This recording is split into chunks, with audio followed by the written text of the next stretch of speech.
се разбира, имаме и нашата Марија на лице место. Ние ќе кажеме дека слушањето на музика и уживањето при тоа и тоа како добар лек за сопственото здравје, и ако не ги набројуваме конкретно медицинските состојби како што се во конкретниот случај во продолжение темата, анемија и деменција, музиката и тоа како помага во однос на деменцијата кога зборуваме и начинот на тоа како се доживуваме себе си и се разбира животот, но ако зборуваме од медицински аспект и тоа што и на каков начин треба да се грижиме и за внесувањето на витамини, а да се бориме против овие состојби, Марија ќе ни информира во продолжение со својот суговорник. Марија, од студио отиде на терен со следната тема на лице место, па повели.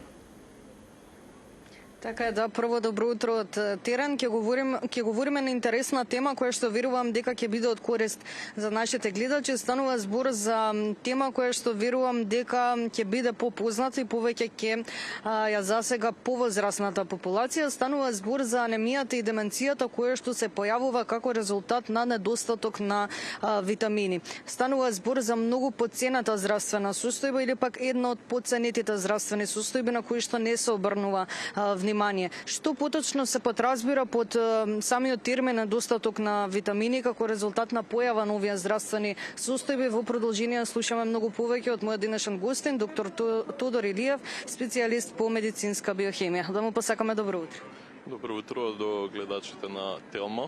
Чест ми е да присуствувам на ова кафе со Марија. Ни нас ни е чест, се разбира, што имаме можност да дадеме корисни информации на нашите гледачи. Имаме кратко време, верувам дека ќе ги опфатиме најважните сегменти во однос на оваа тема. Најпрво ќе прашам што поточно подразбираме под анемија, под деменција и дали како резултат на недостаток на витамини се јавуваат двете здравствени состојби одеднаш. Значи, најпрво ќе почнеме со анемијата. Анемијата представува неспособност на организмот да го пренесува кислородот до ткивата поради некој дефект во еритроцитите. Дали тоа е нивната градба, големина или нивниот број. Значи, не може доволно да се оксигенираат клетките. Сега, како резултат на тоа може да настане деменцијата, но има и други последици од тие недостатоци на витамините B12 и фолна, кои што ќе придонесат во настанување на деменција кај повозрастната популација. За жал, овие промени се иреверзибилни ако не бидат третирани на време. Станува збор за деменција или здравствена состојба која што наликува на деменција?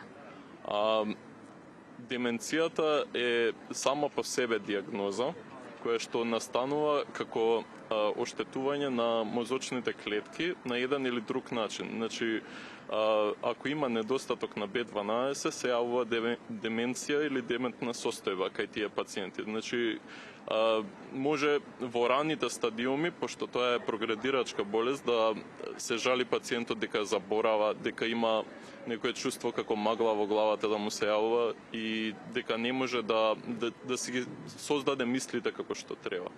Напоменавте B12 и фолна киселина. Дали станува збор само на недостаток на оваа киселина и овој витамин или пак можеби има и други витамини? Овие два витамини се примарни за создавање на нови клетки. Значи, кога ќе го замислиме организмот како една целина, тој цело време создава и уништува дел од себе. Значи, имаме процес на создавање и на разградување.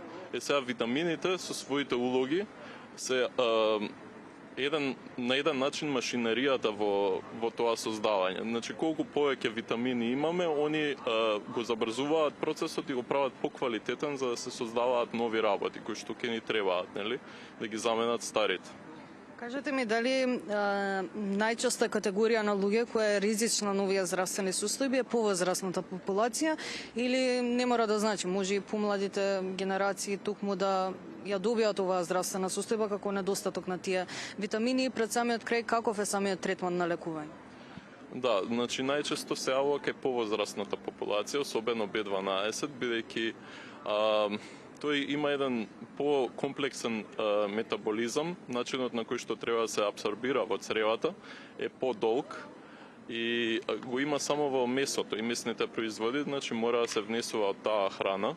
Ако е засегната помладата популација, ако не е доволно внесува месо некој, значи се уште може да се јави во рана возраст и ако имаме резерви на B12, може да се јават примарно симптомите на анемија, која што потоа може да прогредира и во деменција. Лесно ли е лекувањето? Лекувањето е едноставно, значи секојаш со витамините е само да се надокнади тој недостаток на витамини со правилна терапија и правите витамини кои што фалат, да се препознае состојбата пред се. Доктор Илиев, ви благодарам многу за одвоеното време и што имавме можност овие информации да ги пренесеме на нашите гледачи. Фала ви на поканата и мене ми беше мило за ова интервју. Благодарам уште еднаш. Се надевам дека сите информации беа добродојдени повторно за нашите гледачи. Од тука ќе ве поздравиме и се гледаме повторно утре во новото издание. И благодарим, Марија.